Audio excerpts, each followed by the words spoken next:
As ABC 27 investigative reporter Katie Legrone discovers, the result is leaving school districts scrambling, figuring out how to keep teaching.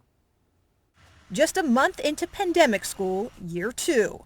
Florida school districts are struggling to keep up. The numbers have been pretty outrageous. We honestly did everything we could to try to stay open. In Indian River County, so many students and staff either tested positive or were out on quarantine, the district was left with no other choice but to close 2 schools down. It's just not sustainable when you don't have the people to run the school. It is one of 4 Florida school districts that have already taken the drastic measure.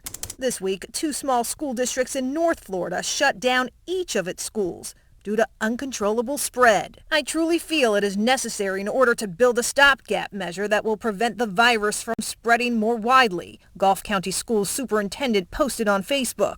From school closures to dozens more classrooms.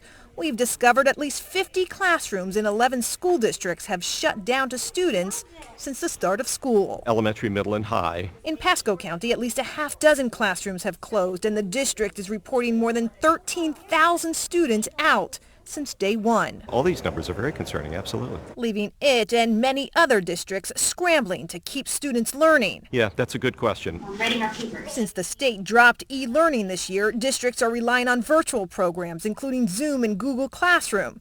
But teachers aren't a guarantee. You're right. We can't necessarily force teachers to do one thing or another, and it depends on whether the teacher is feeling up to it. If a teacher is positive, they may not be able to teach.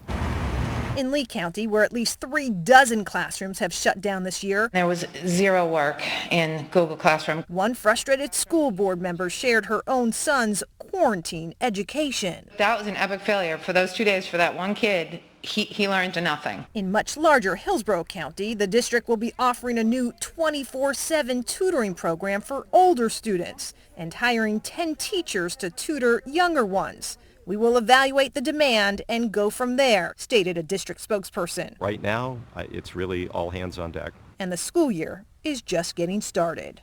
Katie Legrone, ABC 27.